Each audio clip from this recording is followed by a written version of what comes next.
सरकार बनने जा रही है बिहार में, जो आपके नेता उतरकर बिहार में कह रहे हैं कि हमको दीजिए वोट।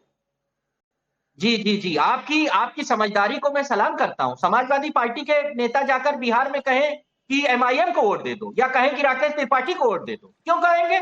हम तो अपने गठबंधन के, इंडिया गठबंधन के लिए वोट मांगेंगे। और एक बात है, आप कितने ताकतवर हैं, आप किन किन स्टेटों में लड़ते आए हैं, भाई जब जनसभा में खड़े होंगे तो यही सब तो बताएंगे। भाई जनसभा में कोई खड़ा होता है, मोदी जी लगातार कह रहे हैं कट्टा बंदूक ये वो, तो सामने वाले पे प्रहार ही तो करेंगे। आप क्या चाहते हैं कि हम लोग जाए वहां प्रचार करें? बिहार में आपके कितने उम्मीदवार हैं बताइए? को दे दो, तारिक खान जी, बिहार में कितने उम्मीदवार हैं आपके? असदुद्दीन ओवैसी अगर बिहार में प्रचार कर रहे हैं, अगर मुसलमानों को वो कह रहे हैं कि हमको वोट दीजिए, हाँ, तो समझ में आता है कि उनके उम्मीदवार खड़े हैं। आपके कितने उम्मीदवार खड़े हैं? आपको किस बात का डर लग रहा है? आपको 2027 का डर क्या सता रहा है? आपको ऐसा लग रहा है कि अगर बिहार में मुसलमानों का वोट बिखरा तो उत्तर प्रदेश में भी बिखर सकता है?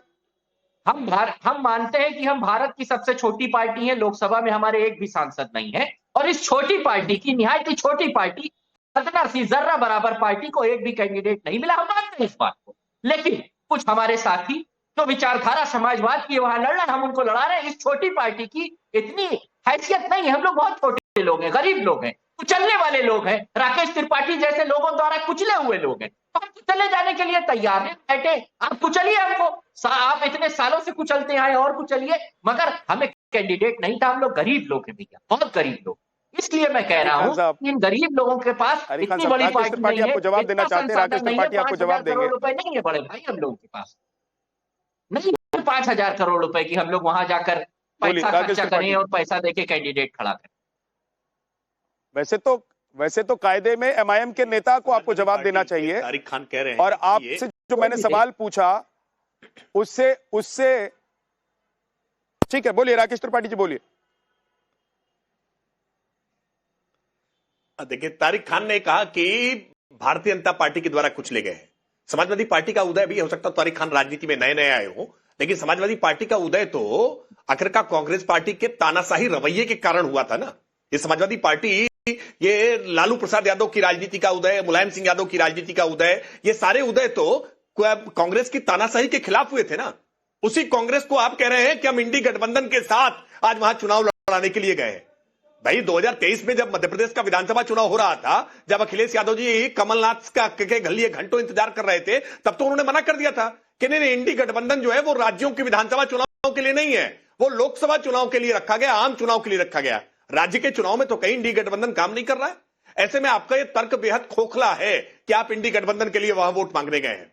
बेगानी शादी में अब्दुल्ला दीवाना, ये मुहावरा जो है ना, ये समाजवादी पार्टी पे फिट बैठता है। और ये सवाल अपने आप में अपनी गिरेबां के अंदर झांक कर पूछना चाहिए कि नेताजी मुलायम सिंह यादव जो चाहते थे कि पार्टी का विस्तार हो, समाजवादी पार्टी राष्ट्रीय पार्टी बने, अलग अलग राज्यों में चुनाव लड़े और जीत कराए, और जीत भी रहे थे।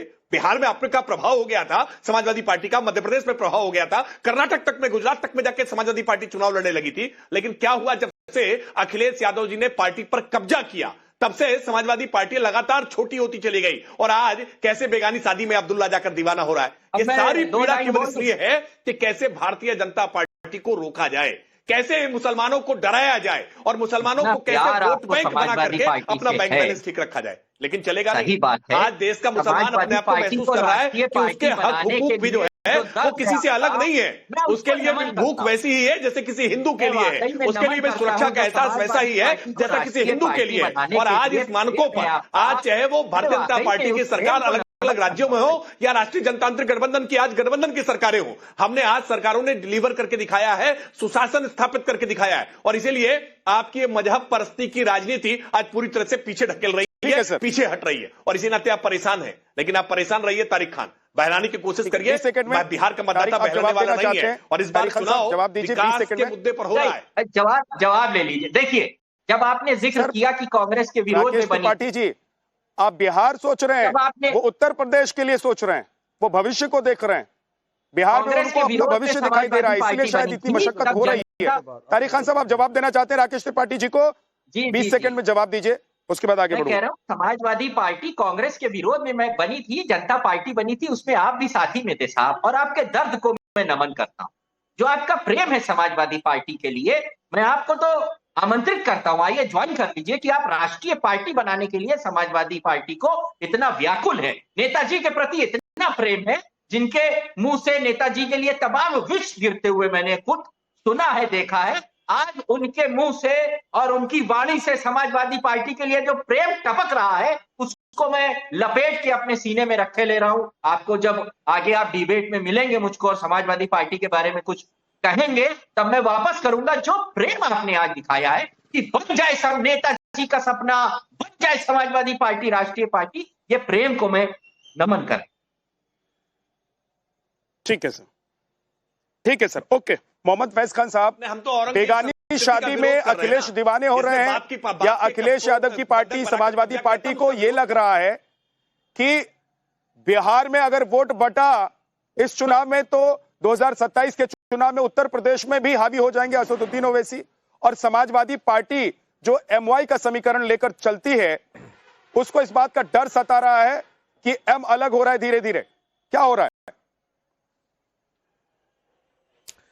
बिस्मिल्लाहिर्रहमानिर्रहीम रब्बिश रहली सदरी व यस्सिरली अमरी वहलुल उक़दतम मिन लिसानी यफ़क़हू क़ौली।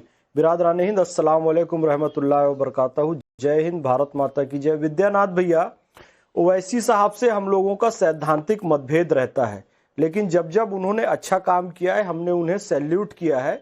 जैसे ऑपरेशन सिंदूर के समय उन्होंने जो भारत का प्रतिनिधित्व किया और जिस तरीके से प्रेजेंटेशन दिया विश्व के सामने, हमने उनको सैल्यूट किया। और आज समाजवादी पार्टी और राष्ट्रीय जनता दल के लोगों को इस तरीके से ओवैसी साहब ने नग्न कर दिया है कि जैसे पीके के पोस्टर में आमिर खान के हाथ में कम से कम रेडियो तो होता है, अब ये समाजवादी और तेजस्वी लोगों के हाथ में वो रेडियो भी नहीं रहा, जो कहते थे हम मुसलमानों के शुभचिंतक हैं, हम मुसलमानों का विकास चाहते हैं और बीजेपी मुसलमानों को खत्म करना चाहती है। आप देखिए, एक मुस्लिम नेता असदुद्दीन ओवैसी यदि बढ़कर आगे आ रहा है और मुस्लिम कैंडिडेट जीत कर आ रहे हैं, तो लगातार ये ओवैसी साहब पर हमला कर रहे हैं। इकरा हसन को उतार दिया, इमरान प्रतापगढ़ी को उतार दिया, यहां उनके प्रवक्ता बैठकर ओवैसी साहब को कोस रहे हैं, उधर मुख्तार अंसारी का भाई ओवैसी साहब के बारे में अपशब्द कह रहे हैं। कुल मिलाकर ये मुसलमानों को दरी बिछाने वाला समझते हैं, जैसा ओवैसी साहब ने कहा, वोट बैंक समझते हैं, उनको इंसानी नहीं समझते, एक प्लेट बिरयानी देकर खरीद लो ये समझते हैं। अब मुस्लिम प्रतिनिधित्व की बात आई है तो इनको लग रहा है कि बिहार में यह प्रयोग सफल हो गया यदि, तो उत्तर प्रदेश में यह स्थिति होगी और दोबारा ये लोग कभी आने वाले नहीं है। और फिर बीजेपी का आप डर बार बार क्यों दिखा रहे हैं भाई? बीजेपी ने मुसलमानों का क्या नुकसान किया है? आरएसएस ने मुसलमानों का क्या नुकसान किया है? यही ना कि समाजवादी और राष्ट्रीय जनता दल के लोगों ने मुसलमानों को एक गुंडे के तौर पर पेश किया और भारतीय जनता पार्टी और संघ परिवार ने मुसलमानों को एक शिक्षाविद के रूप में पेश किया, डॉक्टर एपीजे अब्दुल कलाम के रूप में पेश किया, आरिफ मोहम्मद खान साहब के रूप में पेश किया। और बीजेपी और संघ परिवार की विचारधारा ने, आप देखिए, जितनी भी योजनाएं हैं मुसलमानों के साथ कोई भेदभाव नहीं किया है। फिर से कहता हूं, इन लोगों को असदुद्दीन ओवैसी साहब ने बिल्कुल भी नग्न कर दिया है।